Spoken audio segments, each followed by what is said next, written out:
Hello दोस्तों, मैं नागेंद्र और स्वागत है आपका हमारे इस चैनल पर। दोस्तों, आज हम लेकर आए हैं क्लास 8 का सामाजिक विज्ञान में इतिहास चैप्टर का 1 से लेकर के पूरे 3 पार्ट तक का रिवीजन क्लास। प्रियांशु, आनंद और बबलू प्रश्न करेंगे और सिकेश उन सारे प्रश्नों का उत्तर देंगे।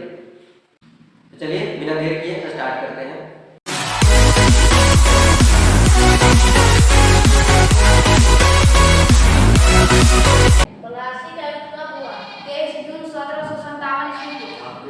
आप नई जगह से बोलिए, कोई दिक्कत नहीं। ईस्ट इंडिया कंपनी का गवर्नर जनरल लॉर्ड क्लाइव ने मुगल बादशाह से बंगाल की दीवानी कब हासिल की? 12 अगस्त 1765 ईस्वी को। अलग अलग समय पर होने वाले परिवर्तनों के संबंध में कौन बताता है? इतिहास। बक्सर का युद्ध कब हुआ? 22 अक्टूबर 1764 ईस्वी को। महात्मा गांधी ने 1917 ईस्वी से किस स्थान से नील आंदोलन आरंभ किए थे? चंपारण से। भारत का अंतिम वायसराय कौन था? Lord Mountbatten. Vasco D gamma किस देश का निवासी था? पुर्तगाल के। नील विद्रोह कब आरंभ हुआ? 1859 से 1860 ईस्वी में। भारत का प्रथम गवर्नर जनरल कौन था? Warren Hastings. टीपू सुल्तान किस राज्य के शासक थे? मैसूर के। नील आयोग किनकी अध्यक्षता में गठित हुआ? सिक्योन के। ब्रिटिश शासन के माध्यम से ही भारत सभ्यता के मार्ग पर आगे बढ़ सकता है, यह कथन किसका है? जेम्स मिल का। झारखंड में अंग्रेजों का प्रवेश किस जिले की ओर से हुआ था? सिंहभूम जिले की ओर से। नील दर्पण नामक नाटक का रचयिता कौन है? दीनबंधु मित्र। सरकारी दस्तावेजों की नकल तैयार करने का कार्य कौन करता था? खुशनवीस या सुलेखनवीस। विलय या राजहरप की नीति किस अंग्रेज की देन थी? लॉर्ड डलहौजी के। रतवाड़ी व्यवस्था कहाँ शुरुआत की गई? बम्बई में। रैयतवाड़ी व्यवस्था। बम्बई में। देखने में सुंदर शब्दों को लिखने की कला को क्या कहते हैं? खुशनवीस। मीर जाफर ने प्लासी के युद्ध में एक किसका साथ दिया? मिनट। कला को खुशनवीसी कहेंगे। खुशनवीस। हाँ, और जो ऐसा कला करता है, मतलब जो लिखता है, जो सुंदर ढंग से लिखता है, उसको खुशनवीस बोलते हैं। और उसकी जो कला होती है, सुंदर लिखने की कला, उसको खुशनवीसी कहा जाता है। ठीक है। हाँ, नेक्स्ट क्वेश्चन। मीर जाफर ने प्लासी का युद्ध में किसका साथ दिया? अंग्रेजों का। नील की खेती के कौन कौन से प्रमुख तरीके हैं? निजी और रैयती। देखने में सुंदर लिखने वाले लोगों को क्या कहते हैं? खुशनवीस या सुलेखनवीस। थोड़ा सा और लॉर्डली बोलिए। प्लासी का युद्ध किसके किसके बीच लड़ा गया? बंगाल का नवाब सिराजुद्दौला और अंग्रेजों के नेतृत्वकर्ता रॉबर्ट क्लाइव के बीच। हाँ, अस्थायी बंदोबस्ती व्यवस्था की ओर क्या कहते हैं और क्या कहते हैं? जागीरदारी व्यवस्था। अंग्रेजों द्वारा स्थापित भारत का राष्ट्रीय अभिलेखागार कहाँ है? नई दिल्ली में। भारत के समुद्री मार्ग का पता किसने तथा कब लगाया? वास्को डी गामा के 17 मई 1498 ईस्वी को। हिंदू पैट्रियट के संपादक कौन थे? हरिशंकर मुखर्जी। हिंदू पैट्रियट है ना, हिंदू पैट्रियट होगा, इसका मतलब भक्ति होता है, देशभक्त होता है। पैट्रियट का मतलब। आजादी के बाद भारत में पहली जनगणना कब हुई थी? 1951 ईस्वी में। ईस्ट इंडिया कंपनी की स्थापना के समय ब्रिटेन की महारानी कौन थी? एलिजाबेथ प्रथम। धन की निकासी का सिद्धांत किसने प्रस्तुत की? दादा भाई नौरोजी ने। नेरोजी। कश्मीर से कन्याकुमारी तक भारत का विस्तार कितना है? 3200 किलोमीटर। टीपू सुल्तान एवं लॉर्ड कॉर्नवालिस के बीच कौन सी संधि हुई? श्रीरंगपट्टनम। अस्थायी बंदोबस्ती सबसे पहले कहाँ लागू किया गया और कब? अस्थायी बंदोबस्ती बंगाल में 1793 ईस्वी में।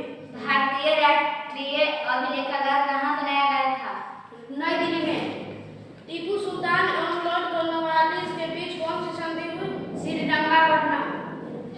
अस्थायी बंदोबस्ती सब व्यवस्था का गवर्नर जनरल समय कौन थे? Lord Cornwallis. A history of British India नामक पुस्तक किसने तथा कब लिखी? जेम्स मिल ने 1817 ईस्वी में। राजहरप की नीति द्वारा सर्वप्रथम किस राज्य को ब्रिटिश शासन में मिलाया गया? सतारा को। भारत में पहली चाय कंपनी किस नाम से जानी जाती थी? असम चाय कंपनी। पूर्व में अरुणाचल प्रदेश से लेकर पश्चिम में कच्छ तक भारत का लंबाई कितना है? 2900 किलोमीटर। सिराजुद्दौला की हत्या के बाद किसने यूरोपीय देशों में कपड़े की रंगाई के लिए क्या प्रयोग किया जाता था? भारतीय नील। आधुनिक भारत के ऐतिहासिक स्रोत कौन कौन से हैं? किला, मकबरा, शिलालेख, पांडुलिपियां, विदेशी या कृतियां। बहुत बढ़िया, बहुत जेम्स बढ़िया। प्रथम का राजदूत बनकर कैप्टन हॉकिंस किसके दरबार में आया था? जहांगीर के। अस्थायी बंदोबस्ती व्यवस्था किस गवर्नर जनरल के समय शुरू हुआ?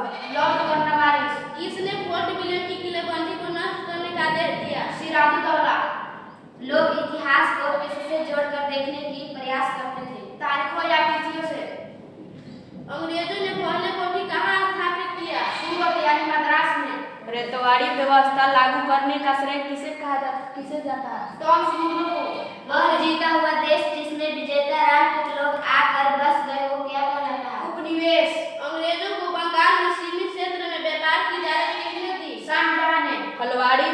हलवाड़ी व्यवस्था की शुरुआत किसने की? फोर्ट मैकेंजी ने। अधिकतर इतिहासकार ब्रिटिश शासन के दौर को क्या कहते हैं? औपनिवेशिक युग। बक्सर युद्ध में अंग्रेजी सेना का नेतृत्व किसने किया? Captain Munro. नील विद्रोह की शुरुआत बंगाल के किस जिले से हुई? नादिया जिले से। जब एक देश में दूसरे देश के प्रभाव से राजनीतिक, आर्थिक, सामाजिक और सांस्कृतिक परिवर्तन होते हैं तो इस प्रक्रिया को क्या कहा जाता है? औपनिवेशीकरण या औपनिवेशिकता। मुगल बादशाहों में आखिरी शक्तिशाली बादशाह कौन था? औरंगजेब। रेतवाड़ी व्यवस्था कहाँ शुरू की गई? बम्बई में। जेम्स मिल्क कहाँ का निवासी था? स्कॉटलैंड के। मुगल बादशाहों का अंतिम बादशाह कौन था? बहादुर शाह जफर। मद्रास में रेतवाड़ी व्यवस्था कितने वर्ष तक लागू रहा? लगभग 30 वर्षों तक।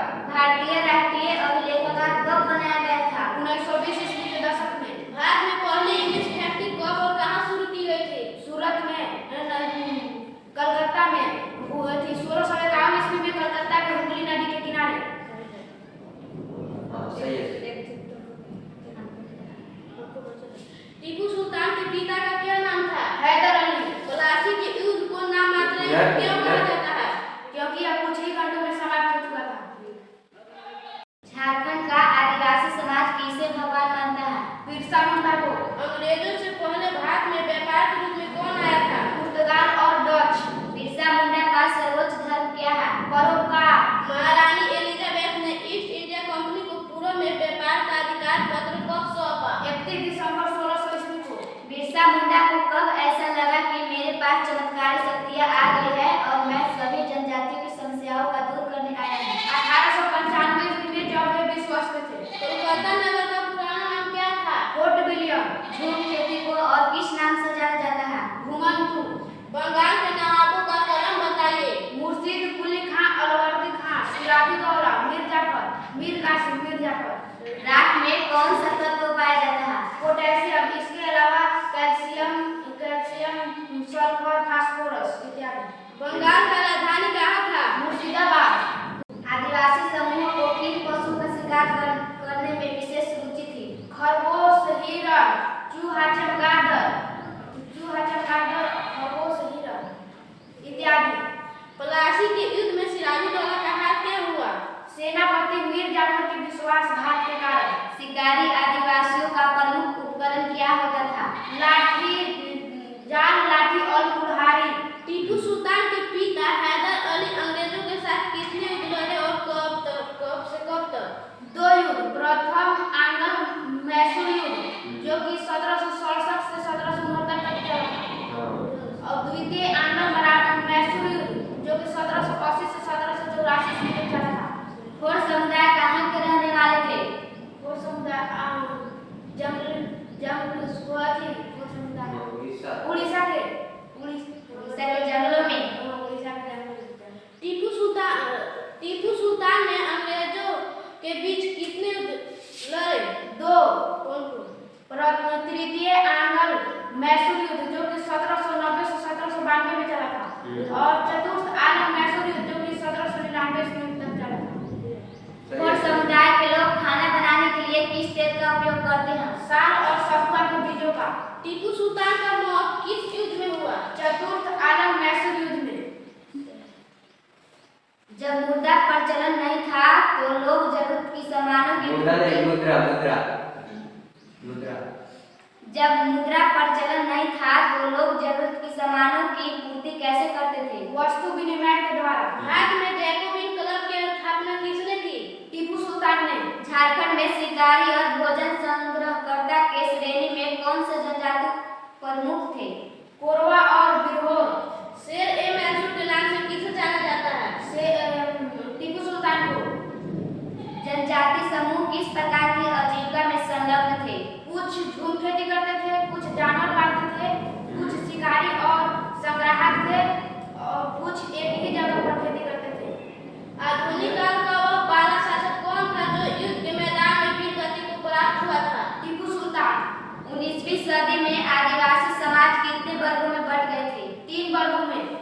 अंग्रेजों और मराठों के बीच कितने युद्ध हुए और कब से कब तक चले? 3। पहला युद्ध प्रथम आंग्ल मराठा युद्ध जो 1782 ईस्वी में हुआ था। दूसरा द्वितीय आंग्ल मराठा युद्ध जो 1803 से 1805 तक चला था और तृतीय आंग्ल मराठा युद्ध जो 1817 से 1819 तक चला था। ब्रिटिश शासन के दौरान आदिवासी मुखियाओं के साथ क्या हुआ?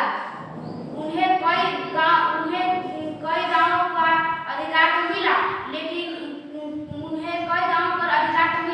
उनके शासकीय शक्तियां छीन ली गई। 2 प्रसिद्ध मराठा योद्धा व शासक का नाम बताइए। महादजी सिंधिया और नाना फडणवीस। वर्तमान झारखंड में किस जिला के आसपास रहने वाले संथाल जनजाति रेशम के कीड़े पालते थे? हजारीबाग।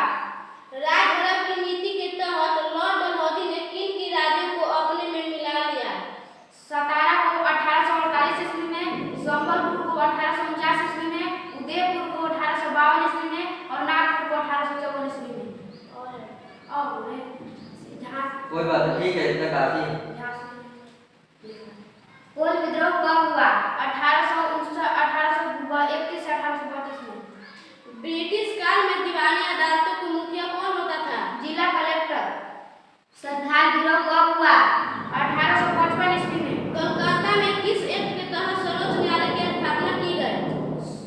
रेगुलेटिंग एक्ट के तहत। झारखंड में रेगुलेटिंग एक्ट ना? रेगुलेटिंग एक्ट के तहत। झारखंड में हुए कुछ आदिवासी आंदोलनों एवं विद्रोहों का नाम बताइए। कोल विद्रोह, खरवार विद्रोह, बिरसा मुंडा का उन्मूलन और संथाल विद्रोह। 1857 ईस्वी तक भारत में कितने प्रतिशत भाग पर ब्रिटिश शासन स्थापित हो चुका था? लगभग 63%। वर्ली जनजाति विद्रोह कब तथा कहाँ हुआ? 1940 ईस्वी में महाराष्ट्र में। धान विद्रोह कब हुआ? 1767 ईस्वी में। बिरसा मुंडा का जन्म कब तथा कहाँ हुआ था? 15 नवंबर 1875 ईस्वी को झारखंड के उलिहादी नामक गांव में। धान विद्रोह किसके बीच हुआ? अंग्रेजों और मानभूम के राजा जगन्नाथ ढाल के बीच। बिरसा मुंडा के माता और पिता का क्या नाम था? माता को करनी मुंडा और पिता का सुगना मुंडा। बहुत बढ़िया, बहुत बढ़िया। इसके लिए जितना भी तारीफ किया जाए कम है। शायद ये कोई क्वेश्चन है जो कि मिस्टेक हुआ होगा। हम लोग लगभग 100 से ऊपर क्वेश्चन कर चुके हैं। अगर आप चाहें तो दोबारा से इस वीडियो को स्टार्ट करके और देख सकते हैं और समझ सकते हैं, काउंट भी कर सकते हैं। इतने कम समय में हमने लगभग 100 से एबव क्वेश्चन कर लिया और उसका सब सही आंसर दिया है सिकेश ने। तो इसके लिए सबको आप लोग ताली बजा दें। अब समाप्त करते हैं, फिर मिलते हैं कभी किसी और वीडियो में।